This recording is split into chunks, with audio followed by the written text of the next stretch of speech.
नमस्कार दोस्तों, नियुक्ति और न्यायालय से मुक्ति मांग रहे ये अभ्यर्थी होम्योपैथिक विभाग में आज से 4 साल पहले फार्मासिस्ट भर्ती के सफल अभ्यर्थी हैं जो इको गार्डन में अनशन पर बैठ गए हैं। कमोबेश इनके साथ भी वही हुआ कि इन्होंने फॉर्म भरा, एग्जाम दिया, सफल हुए, चयन हुआ, लेकिन नियुक्ति नहीं मिल पाई क्योंकि कुछ लोग हाईकोर्ट चले गए और एक याचिका दाखिल हो गई। अब सरकार इनकी बात नहीं सुन रही है, इसलिए ये मजबूर होकर के यहां बैठे हैं। कई सारी महिलाएं भी हैं जो दूर दूर से आई हैं, ओवर एज होने का भी खतरा मंडरा रहा है।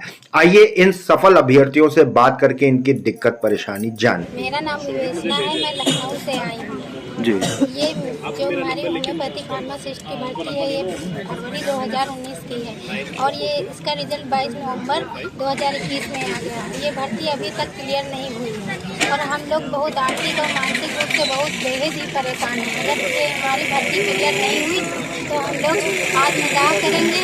और सर, हमारी पर्सनल प्रॉब्लम ये है कि हमारी शादीशुदा जो लाइफ है बहुत ही वो चल रही है, डिफिकल्ट चल रही है। मेरे 2 बच्चे को जिम्मेदारी है हमारे ऊपर। मैं हस्बैंड दूसरी मैरिज कर ली है, तो इसी नौकरी से हमारे बच्चों का हमारा पालन पोषण होगा। इसलिए हम सरकार से हाथ जोड़ के निवेदन करते हैं कि हमारी जल्दी से जल्दी नियुक्ति पूरी करें। मेरा नाम गरिमा सिंह है, मैं बस्ती से आई हूँ। ये जो होम्योपैथिक की भर्ती है ये 18 मतलब इतने लंबे समय से संघर्ष चल रहा है आपका, एक महिला होने के नाते क्या क्या दिक्कतें आपको आ रही हैं? बहुत सारी दिक्कतें आ रही हैं। 4 साल हो गया हम लोग की ज्वाइनिंग नहीं हुई और इलाहाबाद न्यायालय से अंतरिम आदेश आने के बाद और लखनऊ न्यायालय से आदेश हो गया कि 90% सीट पे ज्वाइनिंग दी जाए, उसके बाद भी अभी तक ज्वाइनिंग नहीं दी जा रही है। संघर्ष हर जगह घूम के आयोग सुनवाई ही नहीं कर रहा। तो क्या कहेंगे शासन से, प्रशासन से, मुख्यमंत्री योगी जी से? शासन से, मुख्यमंत्री जी से मैं यही निवेदन करती हूँ कि हम लोग की ज्वाइनिंग कराएं, जल्दी से जल्दी हम लोग की नियुक्ति कराएं। दुष्यंत कुमार सिंह है। हम सभी होम्योपैथिक फार्मासिस्ट चयनित अभ्यर्थी हैं। हमारी वैकेंसी सन 2019 में आई थी। तत्पश्चात सारी प्रक्रियाएं पूर्ण होने के पश्चात हम लोग का अंतिम चयन परिणाम सन 2021 2 नवंबर को निकाला गया। उसके पश्चात जो असफल अभ्यर्थी थे EWS कैटेगरी के, उन्होंने इस वैकेंसी को चैलेंज किया। चैलेंज करने के पश्चात इस पर 10% जो हमारा कोटा रिजर्व था EWS के लिए, उस पर रोक लगी।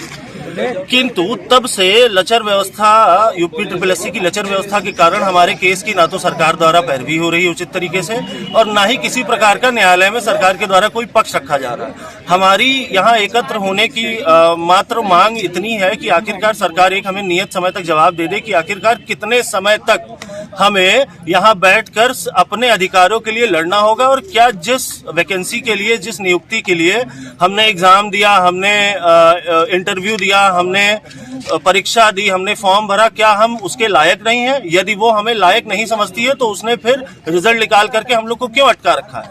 हम लोगों ने कई मंत्रियों, विभाग से लेकर के हर जगह ज्ञापन दिए। यहाँ तक कि माननीय मुख्यमंत्री को कम से कम मैंने स्वयं 12 से 13 बार ज्ञापन दिया है और हमारे कई और सिलेक्टेड बच्चों ने भी माननीय मुख्यमंत्री जी को 3 से 4 बार सामने मिलकर ज्ञापन दिया है। लेकिन मैं अभी तक ये नहीं समझ पाता हूँ कि क्या माननीय मुख्यमंत्री जी के आदेशों का पालन नीचे के महकमे नहीं करते हैं? यदि नहीं करते हैं तो आखिरकार हमारी इस 5 साल की बेगारी के लिए जिम्मेदार कौन है?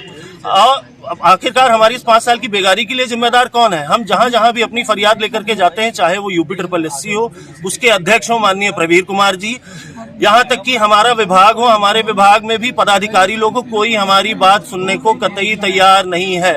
इसके पश्चात यदि हमारी 20 मार्च को हमारी तारीख लगी हुई है लखनऊ खंडपीठ में, यदि हमें उचित न्याय सरकार की तरफ से नहीं मिलता है तो हम सभी आत्मदाह का प्रयास करेंगे।